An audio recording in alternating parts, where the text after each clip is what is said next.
Bonjour et bienvenue dans le cours 6 de programmation concurrente et répartie. Aujourd'hui, nous allons voir l'implémentation d'un serveur multithread et de clients multithread pour mettre en place un système de communication à distance instantanée entre plusieurs personnes.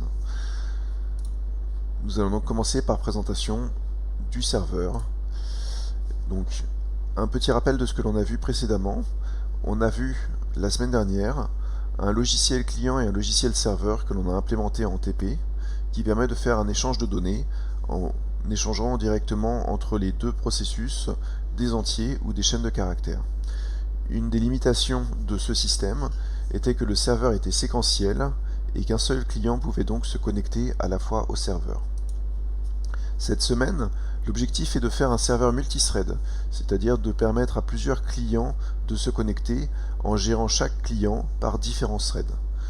Ça permettra de faire un système de chat pour lequel il faudra que l'on définisse un protocole simple d'échange et qu'on implémente un client multithread qui sera copié sur toutes les stations voulant se connecter au serveur. Je vais d'abord commencer donc par présenter le serveur en lui-même. Et voici un diagramme qui présente le schéma d'architecture du serveur. On voit ici donc sur la partie gauche la partie client et sur la partie droite la partie serveur. Du côté du client, le fonctionnement est classique. On va demander à se connecter au serveur et une fois qu'on sera connecté, on va faire des envois et des réceptions en utilisant le socket d'échange qui aura été mis en place à la connexion. Et enfin, quand on aura fini de travailler avec le programme, on pourra arrêter la connexion, fermer la connexion et finir le programme. Du côté du serveur, il va falloir écouter les connexions en attente d'une arrivée d'un client. Donc il y a une socket d'écoute qui va être lancée du côté du serveur qui va attendre que l'on se connecte. Une fois qu'un client se connecte, on va créer un thread dédié et donc il va y avoir ici une séparation dans les fils d'exécution puisqu'il y a un fil d'exécution d'un thread secondaire qui va pouvoir suivre le client qui vient de se connecter, tandis que le thread principal, lui, va revenir écouter les connexions en attente de la connexion d'un autre client. Donc le serveur sera toujours ouvert a priori aux clients qui veulent se connecter, avec évidemment une limite sur le nombre de clients qui peuvent se connecter pour éviter d'avoir une surcharge du serveur. Le thread secondaire dédié au client va faire les envois et réceptions liés au client, donc pour recevoir d'un client et envoyer aux autres clients, et inversement, quand on reçoit d'un autre client, envoyer au client qui est dédié à ce thread, jusqu'à ce que le thread se termine par la fermeture de la connexion qui viendra de la part du client. Il n'y a pas de raison dans notre système d'avoir un serveur qui déconnecte un client volontairement. Pour identifier les clients, on aura besoin de les numéroter et d'accéder aux clients par leur numéro. Il y a différents conteneurs possibles qui permettent de faire cette numérotation et de faire cet accès. Les conteneurs classiques utilisant des numéros en C++ sont par exemple les vecteurs ou les listes. Mais ces conteneurs ont le problème suivant qui est que les numéros sont en fait gérés dynamiquement. Quand un élément est enlevé du vecteur, le vecteur est renuméroté. Il ne peut pas y avoir de trou dans le vecteur au niveau des numéros.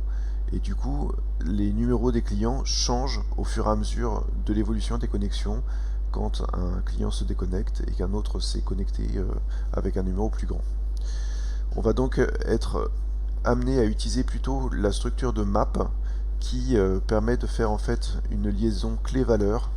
Et ici on utilisera des entiers comme clé, donc des unsigned long, et comme valeur on utilisera, alors ici dans l'exemple, des sockets, et en réalité dans le TP on utilisera un objet un petit peu plus complexe qui permet d'avoir un peu plus d'informations sur les clients. Donc on aura du côté serveur un objet client qui va servir à identifier chaque client et qui va contenir entre autres la socket de communication. Un des problèmes techniques que l'on a avec la classe socket, que je vous ai appris la semaine dernière, c'est que la classe socket n'est pas copiable. Et donc le constructeur de copie est explicitement deleted, il est explicitement interdit. C'est comme pour la classe mutex. Et donc toute classe qui contient une socket, qui contient un attribut non copiable, va elle-même devenir non copiable. Donc on ne pourra pas copier des éléments, des objets d'une classe qui contient en fait une socket en variable. Un autre exemple qui ne compile pas, voilà, c'est quand on veut par exemple rajouter une socket dans un conteneur. Si on a un conteneur sur lequel on peut faire un pushback, un vecteur par exemple, il y a en réalité une copie normalement de l'objet. Donc on ne peut pas faire cela. La fonction move permet de contourner cette limitation en déplaçant un objet. Donc ici, pour l'exemple qui ne compilait pas sur le slide précédent, en fait on peut faire un move de l'objet socket avant de faire le pushback, et à ce moment-là on fait le pushback de l'objet déplacé dans le conteneur, et cette fois-ci cela compile et cela fonctionne.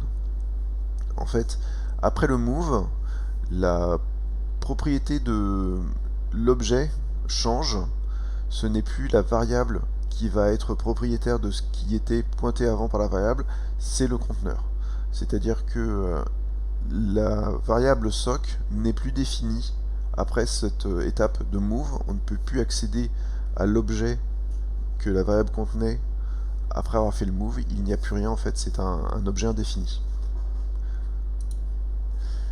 Donc voici un exemple de code de solution proposée pour stocker des sockets dans une map qui contiendrait donc comme clé un numéro pour identifier les sockets et comme valeur la socket que l'on veut stocker. Faites attention encore une fois, dans le TP, ici on ne va pas stocker directement des sockets, mais on stockera des clients, ce qui va complexifier un petit peu la chose. Mais pour la simplicité du slide, on fait l'exemple avec ici une socket. Donc on commence par initialiser évidemment le numéro du premier client, puisqu'on est dans une map. Ici les objets ne vont pas être les valeurs des entités ne seront pas mises par défaut dans la map. Il faut explicitement choisir ces valeurs et les incrémenter.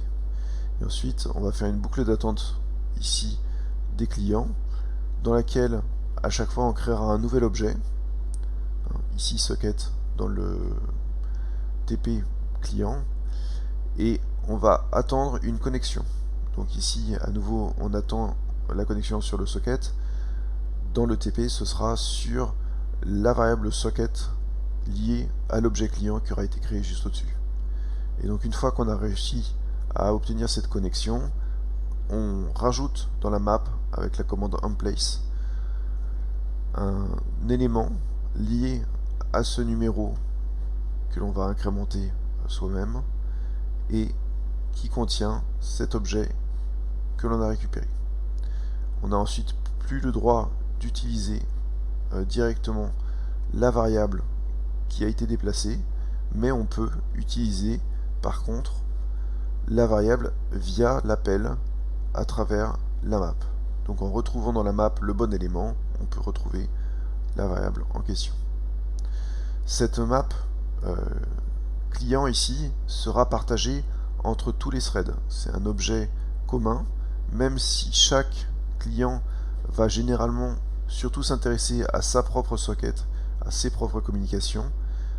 Il faudra quand même gérer ça de façon exclusive et protéger l'accès à cette map, puisqu'il y a plusieurs threads qui vont essayer de modifier la map, plusieurs threads qui vont essayer de lire des choses dans la map, etc. Donc il faudra bien ici faire des sections critiques à chaque fois que l'on veut utiliser la map. Donc le thread principal, comme je viens de vous le dire, le thread principal accède à la map au moment de créer les clients et de lancer les threads secondaires clients liés à la map. Mais les threads secondaires aussi ont besoin d'y accéder pour leurs échanges en lecture-écriture sur leur socket, mais aussi si ils veulent communiquer aux autres clients. En pratique, c'est le thread principal qui va faire les broadcasts. Donc il faut utiliser un mutex. Voici une présentation avec le mutex. Donc on rajoute un mutex ici. On reprend le même code pour le reste. Et donc on va ici verrouiller le mutex lié à la map avant de modifier la map ici. Et pour éviter d'avoir à retoucher à la map directement quand on veut simplement utiliser la communication, on peut ici garder un pointeur en fait sur l'élément que l'on vient de mettre dans la map, sur la socket en particulier. Une fois qu'on a ce pointeur sur cette socket, on ne touche plus la map directement, donc on peut libérer ici le mutex et on peut continuer à fonctionner en échange avec la socket ici sans modifier la map, sans gêner dans l'exclusion mutuelle. Nous allons maintenant regarder la fin du thread associé à un client vu depuis le serveur. Du côté du serveur, une boucle infinie permet de lire les messages du client qui arrivent au fur et à mesure, mais cela pose la question de savoir comment est-ce qu'on va sortir de la boucle infinie, puisqu'à un moment donné la connexion va se terminer, et comment on va pouvoir gérer en fait le thread client associé, sachant que la communication est terminée. Donc il y a une exception qui peut être levée, en particulier quand la connexion TCP est interrompue. La fonction read va lever une exception C++. Pour sortir de la boucle infinie, il suffira donc de capturer cette exception en dehors de la boucle infinie, avec un bloc try catch, et on récupérera cette exception au niveau supérieur, et on pourra donc terminer le thread associé. Ce thread ne sera pas attendu par un join comme ce que vous avez fait jusqu'à présent dans les exemples de création de thread. Il faudra utiliser la méthode detach pour que son exécution soit faite en arrière-plan sans que le thread principal s'en préoccupe, et au moment où l'exception est levée, il va se terminer et on n'aura pas besoin de récupérer son état. Je vais maintenant présenter le protocole avec lequel on va fonctionner pour les échanges de chat. Voici donc le modèle proposé, un salon de discussion unique. C'est pas la peine de gérer pour l'instant des salons séparés. Tous les clients arrivant se connectent sur ce salon de discussion unique, et tous les clients sont identifiés par un numéro. On peut par la suite faire une extension où les clients ont également un nom d'identifiant, mais pour commencer le TP, simplement on va identifier les clients par un numéro. Quand on tape une phrase dans un client, cette phrase va être affichée dans tous les autres clients, et on affiche le numéro du client d'où vient la phrase. Donc c'est un serveur sur lequel chaque client va parler à tous les autres. Pour l'instant, on ne met pas en place de messagerie privée ni quoi que ce soit de ce genre. C'est vraiment le niveau le plus simple pour le TP. Vous pouvez bien sûr modifier cela et rajouter des extensions avec les différentes idées. Vous verrez qu'il y a des questions bonus proposées dans le TP également. Voici donc le schéma de fonctionnement vu niveau protocolaire, donc au niveau du réseau. Vous avez ici le processus client sur la machine cliente, ici le processus serveur sur la machine serveur, et entre parenthèses, des threads particuliers qui indiquent quels sont les threads qui vont faire les actions suivantes. Donc, d'abord, il y a une connexion du client sur le serveur qui n'est pas représentée ici. C'est une connexion TCP, le client démarre et se connecte au serveur. À la connexion TCP du client, le serveur va envoyer un numéro au client pour l'informer du numéro qu'il possède. Ici, le client va générer un thread qui va permettre de gérer la lecture et l'envoi de messages.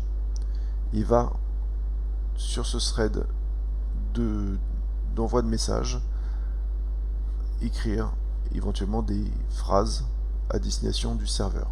Et il y aura une boucle comme ça, côté envoi du client, qui va émettre des phrases vers le serveur. Le serveur va recevoir ces phrases et en fait va émettre à tous les autres clients la phrase reçue, puisque la phrase en fait est une communication du client vers les autres clients.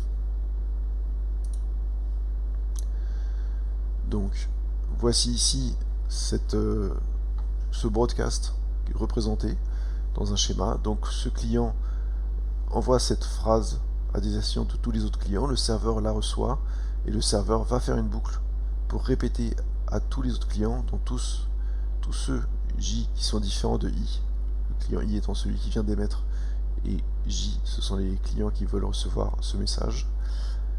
Le serveur va émettre d'abord le numéro entier qui correspond au client qui a envoyé, puis la phrase associée. Le serveur ici n'avait pas besoin de recevoir du client le numéro du client, puisque ce numéro-là, il le connaît, il est lié au thread. Le serveur a un thread pour chaque client ici, et donc le thread qui reçoit le message identifie quel est le client qui l'a envoyé.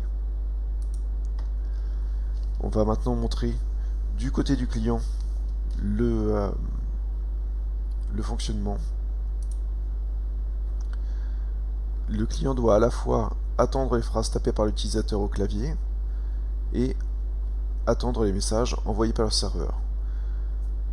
Pour ces deux attentes, qui sont deux attentes différentes, on propose de faire deux threads qui vont donc attendre séparément leurs événements. Et en réalité, donc ces deux threads vont avoir un fonctionnement qui va être totalement déconnecté l'un de l'autre. Le thread de lecture au clavier va attendre des événements au clavier et envoyer sur le réseau, et boucler sur cette attente au clavier et envoyer au réseau, et ça de façon totalement indépendante du thread de réception réseau qui va attendre un message du serveur et l'afficher à l'écran.